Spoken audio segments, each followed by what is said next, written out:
Well, this is day two. Thank you for being here. Thanks to anyone who watched the first video, and especially if you've decided to come back. Still feels slightly surreal that complete strangers have watched me chatting away in my little corner of Dorset. So, anyway, after I uploaded yesterday's video, found myself thinking around, okay, if this is my journey to 60, what is it that I'm actually going towards? Because I know when I'll be 60, that's absolutely fine. And what I haven't really, um I've defined some of the things I'd like to achieve, the goals, that type of thing, but I haven't really defined what I want to feel by then. And, this isn't really a beginning. This is the beginning of this project, clearly. But the beginning of my journey has taken a long time. I've done a huge amount of work on myself. Some of it has been exciting. Some of it has been really uncomfortable and really hard. And I've had to question all of the beliefs that I was carrying around, try and release the ones that weren't serving me anymore. So I've learned plenty about confidence and fear. I'm still carrying around stuff that doesn't serve me, but much less than I used to. I'm learning about boundaries, about trusting myself. That's part of this for sure. Feel my belly flip over even talking about that. That's clearly a big one still. Um, but I'm really curious about who I am becoming over the next 2 years. And so, well, I suppose I wonder what 60-year-old Becky will think when she looks back on this video and reflects on what she has or hasn't achieved. Um, oh, yes, or hasn't. That fills me with fear, by the way. But this is not a list of goals. It feels more like a guide, a compass, a direction I'd like my life to head in. Because look, life changes, and I'm very good at thinking myself into new lives. And so potentially an opportunity will come up, and I just say, sod it, I'm doing it. And everything else will fly in behind me. So who knows what will come up. But having a direction that feels really important. And there are a few things about that I think is worth me sharing about that direction I'm going in. My home more than anything needs to feel safe. I was when I was divorcing, I looked at I journaled quite a lot actually around what I wanted and how, what were the practical things I wanted from a home, and then what were the things that I actually just genuinely wanted. Um, and I wrote all those down, and actually, um, the feeling of the place as well as just the more practical things.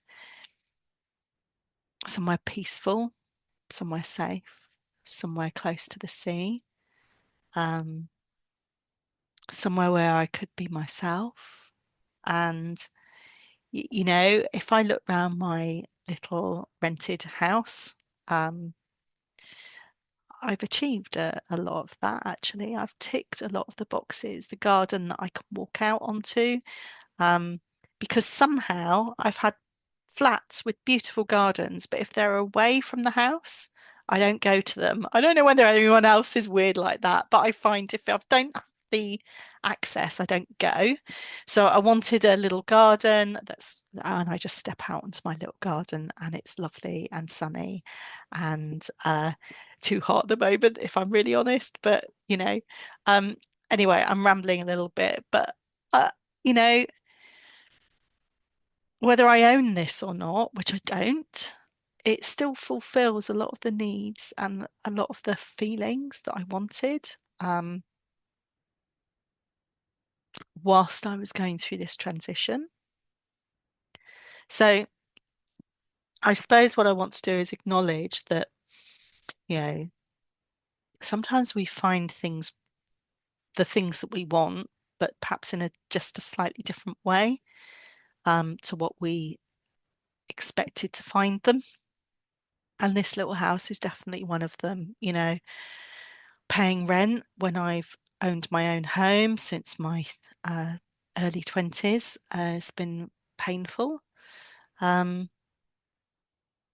but it's also a transition time, and it's incredibly important to me whilst I transition to figure out what I do really want. So, yeah, a nice reminder, actually, a nice reminder. So my home, my health. I am older than my dad was when he passed away, and I wasn't very close to my dad, but even so. And I was in my early 50s when my mum passed away. So I she was mid 70s. So I feel like I want to go into my 60s in the best health I possibly can be in, because I want the energy, I want the longevity. I've got an awful lot of ambition and drive still, and I want to be able to just prat around and have fun and feel energetic without fear of my future health. And I've had a few warnings over the years in respect of my weight's not great, pre-diabetes, things like that. And even contemplating this project has led me to start to take action. So I've booked myself on a pre-diabetes group that starts next week. I've booked a couple of health checks, and I just want to wake up feeling strong, feeling energetic.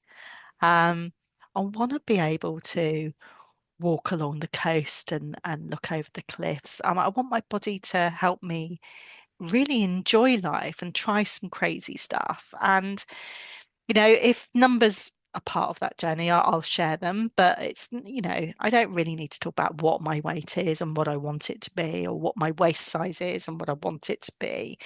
It may naturally become part of the story, but this is more about starting to be healthier and therefore happier in myself and more vibrant. My most vibrant self.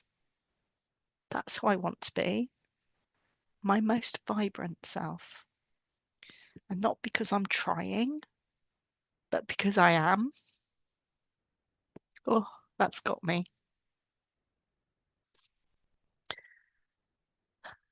Financial freedom.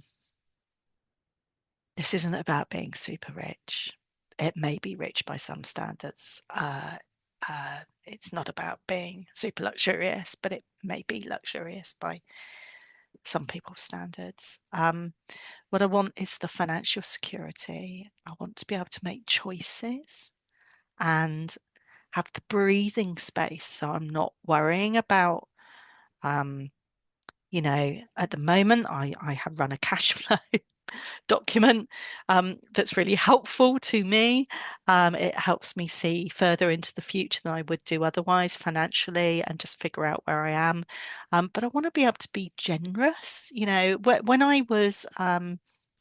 I've had really difficult financial times and really abundant financial times. And during the abundant times, I was able to be really generous with my money. Um, in fact, I paid off my mum's mortgage. I don't know that I've ever talked about that, but being able to do things like that without really overthinking it, um, was really, really lovely.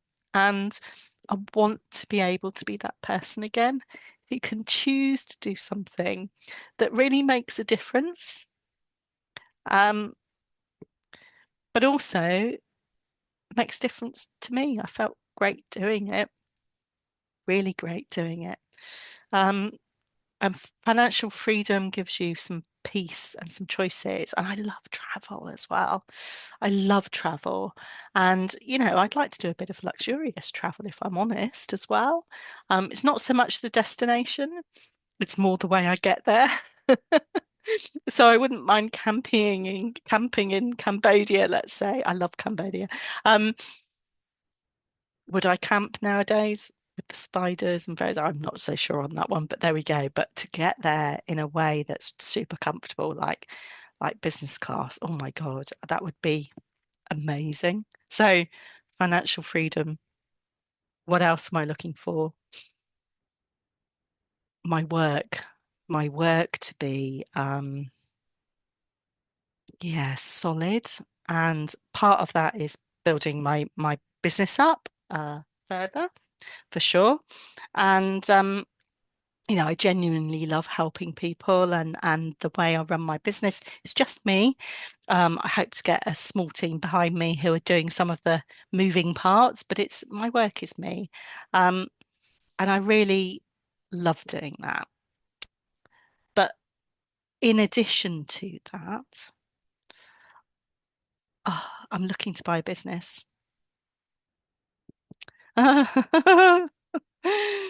And there is a bit that still makes me, go funny like I just did. I don't know how to describe that. Cringe when I say it because, well, saying it out loud still feels a real stretch to me.